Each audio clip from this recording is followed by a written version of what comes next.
Leitura Bíblica em Classe. 1 Timóteo, capítulo 2, verso 1 a 5 e o verso 9 ao verso 11. Admoesto-te, pois, antes de tudo, que se façam deprecações, orações, intercessões e ação de graças por todos os homens, pelos reis e por todos os que estão em eminência, para que tenhamos uma vida quieta e sossegada, em toda a piedade e honestidade. Porque isto é bom e agradável diante de Deus, nosso Salvador, que quer que todos os homens se salvem e venham ao conhecimento da verdade. Porque há um só Deus e um só mediador entre Deus e os homens, Jesus Cristo, homem, que do mesmo modo as mulheres se ataviem em traje honesto, com pudor e modéstia, não com tranças, ou com ouro, ou pérolas, ou vestidos preciosos, mas, como convém às mulheres que fazem profissão de servir a Deus, com boas obras. A mulher aprenda em silêncio com toda a sujeição. Objetivos da lição: tratar acerca da responsabilidade do crente de orar em favor de todos os seres humanos. Conscientizar-se de que Deus deseja que todos se salvem. Refletir a respeito da maneira como as mulheres cristãs devem se vestir. Discutir a respeito da conduta das mulheres na igreja.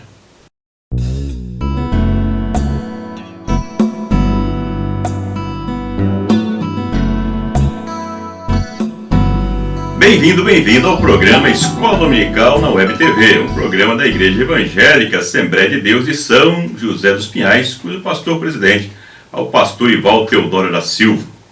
A lição de hoje é uma lição que traz alguns pontos polêmicos, como você já pode perceber no texto áureo, na verdade prática, na leitura bíblica em classe e assim por diante.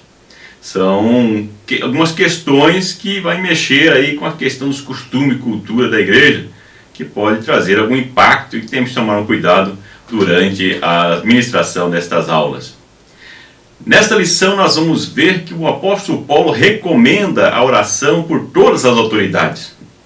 Se nós considerarmos a autoria paulina aí a período de 65 a 67, os últimos anos do apóstolo Paulo, então nós vamos ver que quem reinava, a grande autoridade da época, era o imperador Nero, que perseguia a igreja, um homem cruel. Mas Paulo recomenda orar por todas as autoridades. O que estava por trás disso tudo? Como que pode recomendar orar por aqueles que trabalham contra a igreja? Mas nós vamos ver que o apóstolo traz ali o objetivo porquê dessa oração pelas autoridades. Vamos ver que o apóstolo Paulo continua com as suas recomendações em relação à organização da igreja, a organização eclesiástica, a maneira de conduzir as questões na igreja, orientando Timóteo, aquele que nós já dissemos que ainda um jovem líder, que já tinha uma certa experiência, mas o apóstolo ainda trazendo algumas recomendações. E por fim, vamos ver aí questões polêmicas a respeito das orientações que são dadas às mulheres na igreja, a maneira de se vestir e também a maneira de se portar dentro da igreja. Será que essa recomendação é somente para as mulheres? Por que o texto trata somente mulheres? Nós vamos ver nesta lição. Mas antes de começar esta lição, eu quero convidar você a participar conosco no campo de São José dos Pinhais, em setembro, de um grande evento da Escola Bíblica Dominical. Convidado do nosso superintendente da Igreja Sede de São José dos Pinhais, evangelíssimo Ismael de Oliveira, e também aprovado pelo nosso pastor-presidente. Vai estar conosco, mas deixo aí ele mesmo, o evangelista Caramuru, fazendo o convite para você. Esteja conosco. Que alegria e satisfação que cumprimentamos os nossos irmãos da Igreja Evangélica Assembleia de Deus em São José dos Pinhais, no estado do Paraná. Queremos agradecer imensamente o convite que recebemos do evangelista Ismael Nascimento Oliveira, com o aval do pastor-presidente dessa igreja e da Convenção Estadual do Paraná, o pastor Ivaldo Teodoro da Silva, para que estejamos com os irmãos, querendo Deus, na 67ª confraternização da Escola Bíblica Dominical. Nós agradecemos este honroso convite e convidamos os irmãos para que nos dias 13 e 14, estudando a Palavra de Deus. No dia 13 de setembro, sábado, às 9 horas, temos a reunião de obreiros e à noite a ceia do Senhor. No dia 14, teremos propriamente a 67ª confraternização da Escola Bíblica Dominical, às 9h30 da manhã, e à noite o culto de encerramento. Convidamos os amados irmãos para estarem conosco, estudando a Palavra de Deus, e pedimos as orações desde já aos irmãos para que este evento sirva para a honra e glória do nome do Senhor. Nós agradecemos este convite, nós que somos o evangelista Carla Murilo Afonso Francisco, do Portal Escola Dominical, e que congregamos aqui na Igreja Evangélica Assembleia de Deus, no Ministério do Belém, na sede em São Paulo. Que Deus os abençoe e que tudo seja para a honra e glória do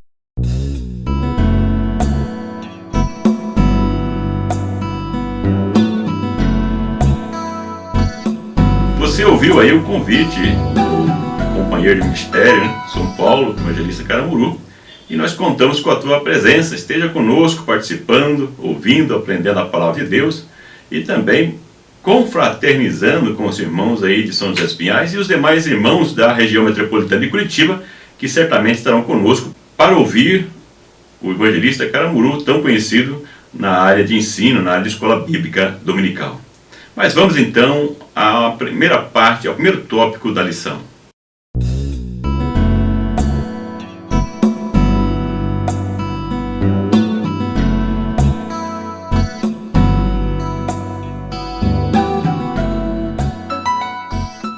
O primeiro tópico eu fiz uma adaptação do título Oração Comunitária, onde o apóstolo Paulo nos orienta, ou orienta Timóteo, a igreja em Éfeso, e também nós, consequentemente, a respeito da necessidade de orarmos pelas autoridades, as pessoas que estão no poder, quer seja civil ou eclesiástico. Aí você pode perguntar, mas é possível orar por todas as autoridades? Tem pessoas que eu não quero orar, que eu não simpatizo, né? Mas o apóstolo Paulo recomenda a nós orarmos por todas as autoridades, né? Pelas aquelas pessoas que mesmo você não simpatiza, né? Que nós não simpatizamos com todas as pessoas. Creio que é impossível, né, você simpatizar com todas as pessoas e todas as pessoas simpatizarem com você. Tem pessoas que não vão muito com o teu estilo, você não vai com o estilo de muitas pessoas. Mas como cristão, você tem a responsabilidade, a obrigação, conforme o apóstolo Paulo fala, de orar por essas pessoas. Mas ele tem um objetivo nisso tudo, que é a liberdade religiosa e a dignidade humana. Ou seja, ele coloca isso como bom e agradável a Deus, para que a igreja tenha paz, para que ela possa viver quieta e sossegada, em paz, para que não seja incomodada pelas autoridades, ou seja, não chame atenção, não deseje o mal para essas autoridades, mas deseje o bem, para que elas estejam bem e, consequentemente, também trate bem a igreja. É essa que nós vemos a preocupação do apóstolo Paulo, recomendando essa oração pelas autoridades, pelas pessoas que, na época, dentro do contexto, pessoas que incomodavam a igreja. Além de mais, nós vemos que aí vem o conceito da questão da oração também, que é a empatia. Quando você ora por alguém, você se coloca no lugar dessa outra pessoa. Porque nós temos o hábito de julgar as pessoas. Mas quando nós nos colocamos no lugar delas, através da própria oração, você começa a sentir o que ela sente, o que ela pensa, porque você começa a se preocupar, a se colocar no lugar dessa pessoa. E muitas vezes você vai se surpreender ao orar por algumas pessoas que muitas vezes você não simpatiza, nunca teve vontade de orar. Então faça essa experiência, se coloque no lugar dessa pessoa, imagine a situação que ela vive, o que o preocupa e interceda por ela. E você vai ver que algo deverá, ou algo, e você poderá ter uma experiência como nunca teve em sua vida a respeito desta prática da oração. Paulo, ele relaciona ali uma sequência, todo tipo de oração, deprecações, intercessões, e o que é um pouco diferente, ação de graças por essas autoridades. Então nós vemos que vem a questão da súplica, essa intercessão de uma maneira emotiva, envolvente, pela essa pessoa, nós vemos que na sequência de tudo se resume nessa oração, intercessão e por fim também ação de graça, ou seja, dar graça por essas pessoas, autoridades que são constituídas por Deus. Vemos que o apóstolo Paulo, ele coloca que todas as autoridades são constituídas por Deus, né? Não quer dizer que todas as autoridades são boas ou agem de acordo com a vontade de Deus, mas são constituídas debaixo do poder de Deus, né?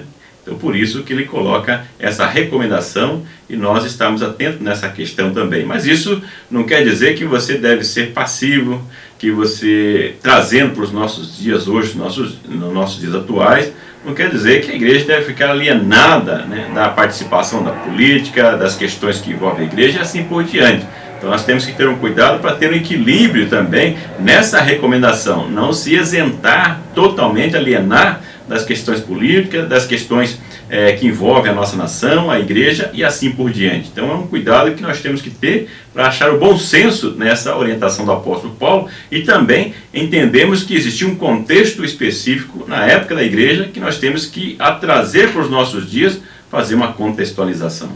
O verso 8 que não é citado na leitura bíblica, é interessante que ele orienta a orar com as mãos limpas, né? Não é a questão de higiene, mas é a questão de uma mão justa. Então chama aí a atenção que não basta você criticar e falar mal da autoridade se você também não vive uma vida justa. Então ele fala para você orar e acima de tudo ter as mãos limpas, uma mão justa, ter uma vida íntegra diante de Deus. Chama a atenção também na condição de quem está orando. E nós vemos aí o exemplo de Jesus, quando ele ora em Mateus 6, quando ele fala o Pai Nosso, né? O Deus, não Deus, o Pai, meu Pai, Pai meu, ele fala o Pai Nosso, no sentido universal, um Deus que é Pai de todas as pessoas, um Deus que cuida de todas as pessoas e que acompanha o que acontece no universo como todo, e por que não na Terra, e nas criaturas, né, nas pessoas que foram criadas por Ele, as criaturas que foram criadas por Deus, de uma forma geral. Então é um Deus que acompanha todas as coisas, por isso nossa necessidade de estarmos em comunhão, falando com Deus a respeito das coisas que acontecem no meio que nós vivemos. Jesus é um dos maiores exemplos na questão do tratamento com aquelas pessoas que são consideradas, entre aspas, inimigas, né? Aqueles que eram inimigos de Jesus. Jesus trouxe algumas recomendações interessantes em relação a isso que vale a pena refletir. Em Lucas 23, 34, ele orou pedindo que o Pai perdoasse seus assassinos. Em Mateus 5, 44, ele mandou amar e orar pelos inimigos. Em João 13, 26, dá o pão umedecido no molho ao seu traidor, Judas. Então, Jesus é o maior exemplo do tratamento com aquelas pessoas que são consideradas inimigas, né? Pessoas que não querem teu bem, que lutam contra você. É algo que é muito difícil lidarmos na nossa vida. Nós temos que sermos realistas nessa questão, mas é algo que nós temos que estar trabalhando. Você deve ter passado por experiência nesse sentido ao mudar o comportamento de uma pessoa que deseja o teu mal e como que Deus conduziu essas coisas. Eu tenho experiência na minha vida nesse sentido. Mas sabemos que o ser humano tem uma dificuldade nessa questão. É um momento de nós refletirmos um pouco sobre isso e procurarmos melhorarmos o nosso relacionamento com as pessoas e também com Deus. Não podemos deixar também de enfatizar ou destacar que as autoridades têm um compromisso público com a sociedade. Ela tem um compromisso de lutar ou tomar atitudes, ações para o bem da coletividade, para o bem da comunidade. Um cargo público é uma pessoa que tem as suas responsabilidades. Sabemos que muitos desviam dessa responsabilidade, mas essa responsabilidade pesa sobre essas pessoas e não é fácil também exercer essas funções a pessoa que está comprometida em cumprir com as suas responsabilidades. Por isso é importante nós orarmos e ajudarmos em oração essas pessoas também. Como está a sua vida de oração? Você já se colocou no lugar da liderança? Como Paulo, você tem se preocupado com o futuro da igreja? Eis algumas reflexões para você pensar, você pode criar outras também, para refletir um pouco mais sobre esse tópico dessa lição e levar também você que é professor, professora, os seus alunos e alunas a pensarem um pouco sobre essas questões e outras que você pode trazer através do estudo desse tópico.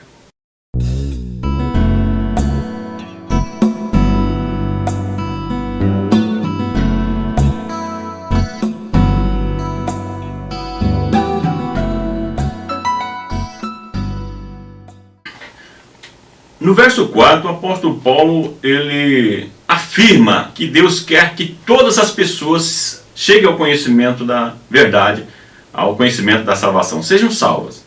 Que elas possam experimentar a salvação e ter a comunhão com Deus, estarem religadas com Deus. Então nós vemos que esse é o desejo de Deus, diferente do que muitos ensinam ou pregam. Mas quando nós vemos Deus dar a liberdade para o ser humano, para eles optarem e escolherem servir a Deus ou não, nós vemos que essa decisão, esse resultado, está nas mãos das pessoas. Elas que decidem seguir a Deus, servir a Deus ou não. Mas a vontade de Deus é que todas as pessoas se acheguem a Ele, que todas as pessoas sejam religadas, que é o sentido da religião, e tenham comunhão com Ele. Mas o apóstolo Paulo aqui, também nesse texto que nós estamos estudando, ele fala a Timóteo que o único meio de salvação, o único meio de religar-se com Deus é por meio de Jesus Cristo. É isso que o apóstolo Paulo afirma nesse texto. Se você olhar o verso 5 e 6, você vai ver que ele afirma que o único meio, a única forma do homem se relacionar com Deus, o único intermediário que pode religar o homem, o ser humano com Deus, é Jesus Cristo. Então, não podemos fugir dessa afirmação paulina, uma vez que nós somos cristãos e defendemos a teologia cristã. Mateus 28, 19 e 20, ele nos afirma a respeito das palavras de Jesus, de que é uma responsabilidade da igreja anunciar esse evangelho, anunciar esta palavra que leva as pessoas ao conhecimento da salvação. Ou seja, Deus quer que as pessoas cheguem ao conhecimento da salvação, que todas as pessoas, essa vontade divina. Ele aponta o meio, que é Jesus Cristo, o próprio Deus encarnado, que se faz como um meio, a possibilidade de reconciliação com Deus através do seu ato, da sua entrega pela humanidade. E nós vemos que, antes da sua ascensão, ele deixa a recomendação e a orientação para a igreja da sua responsabilidade de pregar esse evangelho para que as pessoas possam chegar ao conhecimento da verdade, possam ser salvas. Portanto, você tem como membro da igreja, como membro do corpo de Cristo, a responsabilidade de anunciar esta palavra que salva e que leva a Cristo e que reconcilia com Deus, porque esta é a vontade de Deus, que todos cheguem ao conhecimento da salvação. No verso 9 nós vemos a ênfase do trabalho árduo que Paulo e seus companheiros se dedicavam, porque aquele que está militando no Evangelho, ele não pode abrir mão dessa responsabilidade, de um trabalho com responsabilidade, um trabalho com compromisso para fazer o que é melhor para a obra de Deus, levando o Evangelho, discipulando as pessoas que venham ao conhecimento da verdade, porque não é só pregar o Evangelho, mas é necessário fazer o discipulado, acompanhar esse novo crente, essa nova alma que se entrega ao Senhor Jesus e que está sujeita, ela ainda está na sua fase infantil no sentido espiritual, que está mais propensa a ser tragada pelo sistema, pelo poder do pecado, mas são pessoas que precisam de orientação. Por isso, essa preocupação, essa orientação de que haver um cuidado com as pessoas que vêm até Cristo. E nós vemos que o apóstolo Paulo, ele via essa visão, ele ampliava, não tinha uma visão focada somente na igreja local, focada somente aonde ele estava atuando, mas ele tinha uma visão global, preocupado com todo o reino de Deus. Porque nós vemos que as pessoas muitas vezes perdem esse sentido, essa noção de que nós estamos como salvos em Cristo Jesus, que nós temos a responsabilidade de pregar o Evangelho e que fazemos parte do corpo de Cristo, que não é um corpo local, mas é um corpo universal. Aqueles que reconhecem a Cristo como Salvador e vão morar no céu juntos. Nós temos que ter essa visão ampla que o apóstolo Paulo tinha, por isso que ele fala da salvação de todas as pessoas. Outro ponto importante, interessante, que o autor da revista CPAD ele coloca, Linaldo, pastor Reinaldo, é a questão da recompensa, de não fazer a obra de Deus pensando em recompensa. Então é importante enfatizarmos nesse tópico também, que está dentro do texto que ele coloca na lição, que essa questão da salvação das almas, a responsabilidade de você pregar o evangelho, mas você não deve fazer isso buscando tirar benefício, que nós vemos, mas vamos ver mais à frente isso também, quando ele fala dos falsos mestres, é aqueles que queriam tirar proveito das ovelhas, proveito para si mesmo, de todo sentido, financeiro, de posição, de status, para alimentar os seus desejos pessoais, né? Alimentar o seu ego.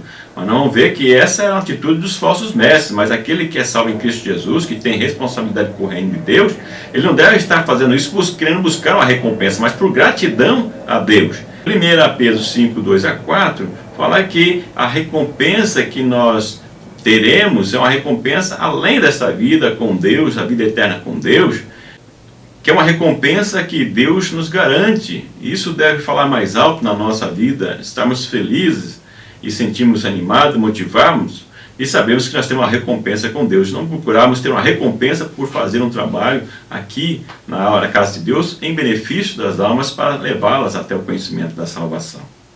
Você já parou para pensar no impacto que tem a informação de que Deus quer que todas as pessoas se salvem? Já pensou sobre isso? Com qual objetivo você tem feito a obra de Deus? Qual recompensa você tem almejado? Pare um pouco, pense sobre essas questões que eu coloco para você, reflita e olhe para dentro da sua própria vida e veja se isso pode ajudar você a ser um melhor crente, a servir melhor a Deus.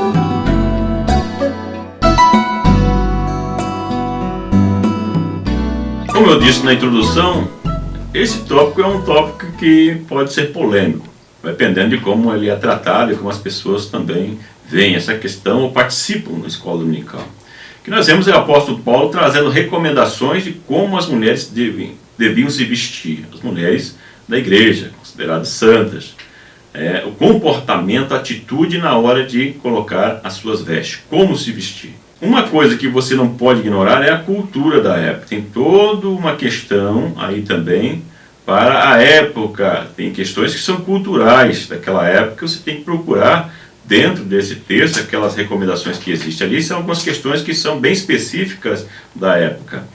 Mas nós vemos aí a recomendação do comportamento de como se vestir. A mulher deve se vestir bem, ficar bonita, mas o que o apóstolo coloca é que ela deve ter o cuidado de ter o pudor, de se vestir modestamente, né? Isso que ele chama a atenção aqui. Muitas pessoas podem trazer a questão dos costumes durante essa lição. Mas muitas vezes nós vemos que pessoas que às vezes atendem o costume da igreja, não se vestem adequadamente. Não é o fato de estar vestindo-se de acordo com os costumes da igreja que a pessoa está adequada, modesta ou vestindo-se com pudor. Então, o que chama a atenção é o que está por trás da intenção das pessoas. Eu falo aqui nos meus vídeos já há muito tempo, muitas vezes, que o que é importante é o motivo da ação, a motivação que leva as pessoas a fazerem determinadas atitudes. Aqui também não é diferente. O que leva as pessoas a se portar desta forma, o que está lá dentro no seu coração que se exterioriza ao vestir-se. O que o autor coloca aí também reforça a questão do conceito paulino do corpo como templo do Espírito Santo de Deus. Se é o templo do Espírito Santo de Deus, qual o cuidado que devemos ter com esse que agora é o templo do Espírito Santo de Deus no período da graça da vinda de Jesus? É o corpo que nós temos que cuidar. Paulo diz que a mulher deve se vestir com pudor, com recato, mas não somente isso, mas também com modéstia, que fala sobre a questão da simplicidade, a singeleza, a despretensão, ou seja, ela vestir de uma forma que ela possa estar em qualquer lugar, estar bem vestida, mas sem ter outros interesses para levar a despertar nas pessoas algum desejo pecaminoso, ou venha chamar atenção, ou que muitas vezes é uma manifestação até de uma baixa estima. São questões que as pessoas têm que tratar. A pessoa que se veste de forma a chamar a atenção das pessoas, demonstrar o seu corpo para chamar a atenção dos homens, né, no corpo, muitas vezes é uma questão de baixa estima, é uma dificuldade que a pessoa tem emocionalmente, psicologicamente, que tem que ser tratado. Não é isso que vai valorizar as pessoas, né? Que valoriza a pessoa o que ela realmente é, não aquilo que ela tenta demonstrar que é. O autor da revista coloca ainda até a disputa, né? Que existe muitas vezes em alguns lugares, as mulheres que disputam quem tem o melhor sapato, o melhor vestido e assim por diante, é aquela disputa de vaidade. Então essa não deve ser a atitude de uma mulher que se diz cristã, que se diz serva de Deus. Então ele fala aqui de uma recomendação. Se ele fala isso, porque tinha alguma coisa incomodando na igreja.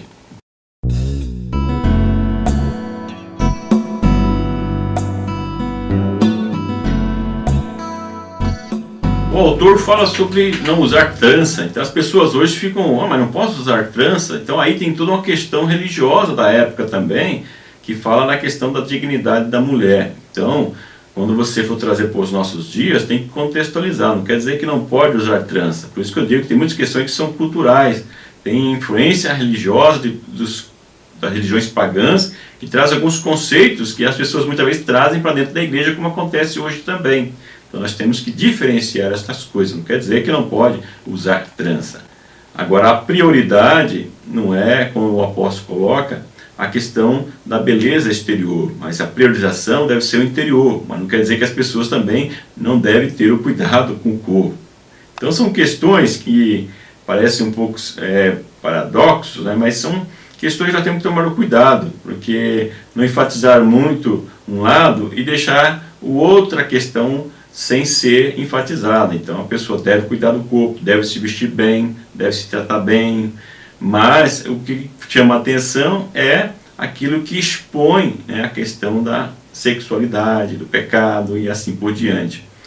Porque aqui, quando ele fala da mulher também de se vestir, nós chama a atenção que a mulher é como sempre tida como objeto sexual também. A mulher não pode incentivar isso, porque ela acaba sendo tratada como uma mercadoria, um objeto sexual. Então ela deve se portar de uma maneira, como diz o texto, com pudor, com modéstia, não chamando a atenção para o seu corpo, para os desejos, e nem se portando como objeto sexual, nem promovendo isso, mas usar de uma maneira honesta e com pudor e modesta.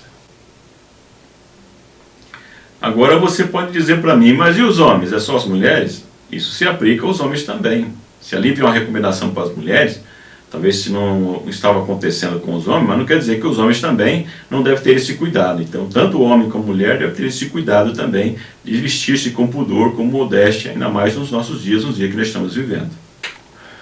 Como você tem se vestido? Qual beleza tem priorizado mais? A interior ou a exterior? Vista-se de maneira honesta, com pudor e modéstia, pois assim estará agradando a Deus.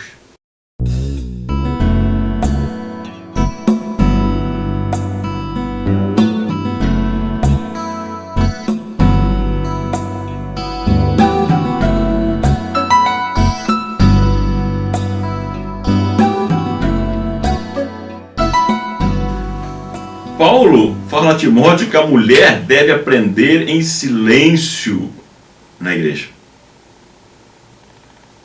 E acrescenta com toda a sujeição. Quando escreve aos Coríntios, ele também diz que a mulher, quando quiser aprender, tiver alguma dúvida, deve tirar a dúvida com o marido em casa. Então nós vemos aí algumas questões que hoje, nos nossos dias, nos abalam ao ouvir certas coisas. Mas não como, mulher não pode falar nada, tem que sair quietinha, não pode perguntar. Então tem todo um contexto aí também que não pode ser ignorado, somente a questão do contexto judaico. Aí tem a questão também da influência do gnosticismo, que nós já estudamos, que é uma das heresias que estavam surgindo nessa época, que estava em ascensão, onde colocava a mulher em pé de igualdade com o homem em especial nas questões de ensino e assim por diante, e muitos vieram desse contexto para a igreja, traz esse contexto para dentro da igreja, acaba influenciando, e aí é necessário haver uma alerta, uma orientação. Muitas orientações são dadas, não é porque deve ser seguida à risca em todo o tempo, às vezes é uma necessidade de momento, alguma coisa que está extrapolando que é necessário fazer uma observação, orientação para ter um controle. Agora, hoje, você há de convir comigo que não temos como defender essa questão que nos dias atuais, na nossa igreja, as mulheres não podem opinar, não podem ensinar, não podem questionar.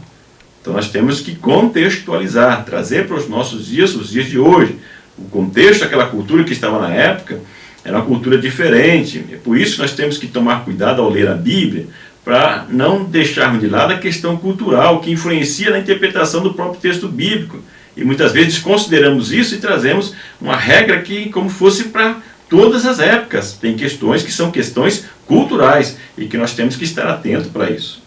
Richard, que é uma das referências que eu deixo aí para você, que também o autor, a revista, utiliza como referência, o livro da CPAD, ele traz aí o texto utilizado, o texto grego, para demonstrar essa questão do silêncio, trazendo esse silêncio como uma atitude receptiva que promove o aprendizado. Não quer dizer uma inferioridade no sentido intelectual da mulher com o homem, mas ele tenta trazer uma explicação nesse sentido de que era um silêncio mais focado na busca do aprendizado. Mas não tem como nós considerarmos esse contexto que o Paulo está falando aí, mesmo que haja essa interpretação do texto, de que a mulher ela deve estar numa situação inferiorizada dentro desse contexto.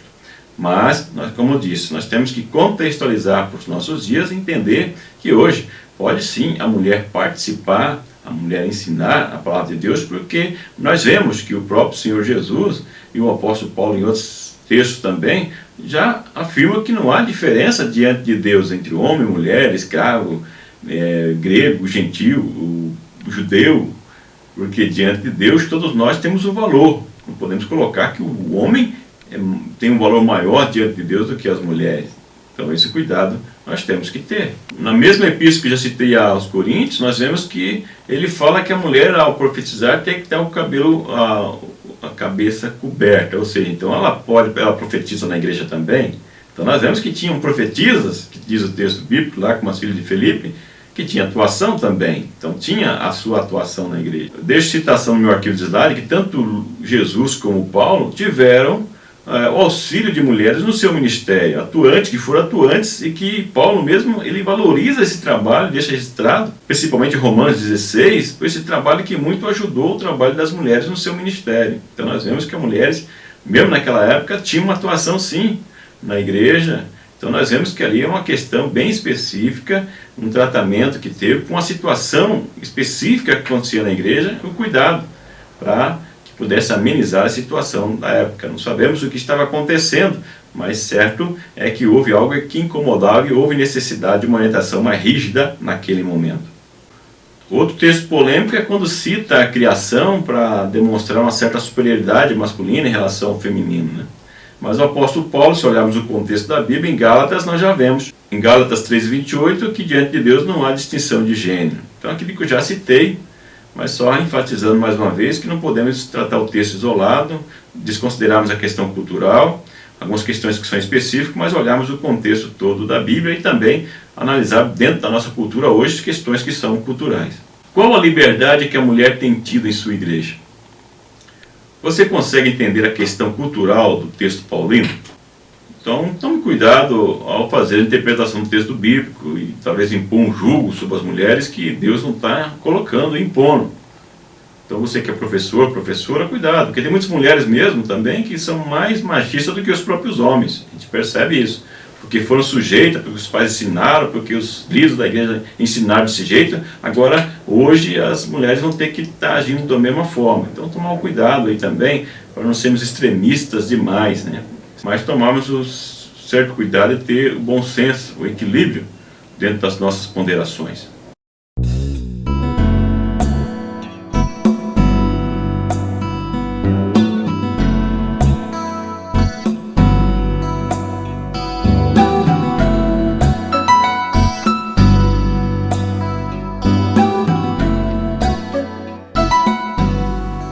lição de hoje, nós aprendemos que o apóstolo Paulo, ele orientou Timóteo e, consequentemente, nos orienta a orar por todas as autoridades, independente de ser da igreja ou fora da igreja, para que nós tenhamos uma vida tranquila, em paz. É importante nós termos um bom relacionamento com as autoridades também, e impactarmos, influenciarmos a autoridade de uma forma positiva. Ele também, nós vimos nessa lição que Deus quer que todas as pessoas se salvem. Ele fala isso quando fala para Timóteo, e nós vimos durante essa lição que nós temos uma responsabilidade como igreja também de levar o evangelho para que as pessoas conheçam a Jesus Cristo, que ele fala, como Paulo fala a Timóteo, o único meio de salvação, o único intermediário entre Deus e os seres humanos, pelo qual devemos ser salvos. Então nós vemos essa responsabilidade da igreja de anunciar esse evangelho, porque Deus quer que todos se salvem. E nós vimos também os textos mais polêmicos, Paulo orientando as mulheres como se vestir, que deveriam não se preocupar com a exterioridade, mas sim com o interior, ter uma vida íntegra e vestir com pudor, modesta, de uma forma honesta, e que seja uma forma que condiga com o evangelho que se prega, que se diz que se vive. Então, uma pessoa que não incentiva os desejos sexuais, mas que tenha um comportamento honesto, adequado, modesto, para que o nome de Deus seja glorificado através da maneira que a pessoa se veste também. E como eu disse, isso se aplica também aos homens, não somente às mulheres. Nós vemos também que o apóstolo orienta as mulheres a terem uma atitude receptiva. Nós vemos que tem todo um contexto, mas que na época, uma casa específica, as mulheres são orientadas a aprender em silêncio, aprender, como em Coríntios também, do esposo em casa, devido a uma questão cultural da época. Então, nesses dois casos das mulheres, nós vemos que não pode ser ignorado a questão cultural. Isso deve ser levado em consideração e também, quando tratamos para os nossos dias, ser contextualizado, porque nós vemos que tinha influência tanto do judaísmo, tanto também do paganismo, do gnosticismo e assim por diante, que causavam uma situação específica nesse tratamento com as mulheres. Não quer dizer que elas não podem aprender, que não podem ensinar na igreja. Hoje é outra realidade e nós temos que levar isso em consideração. Essa lição de hoje é uma lição, parece assim despretensiosa, simples, mas de certa forma polêmica, e que traz alguns ensinamentos importantes para nós como igreja.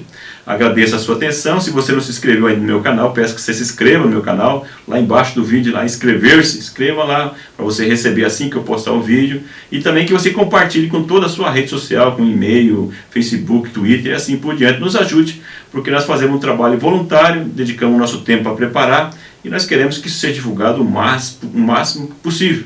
Então divulgue, participe conosco desse projeto. Que Deus continue abençoando. Em setembro, mais uma vez, lembrando que temos o evento da Escola Dominical em São José dos Pinhais, e você que está aqui na região metropolitana é convidado a participar conosco.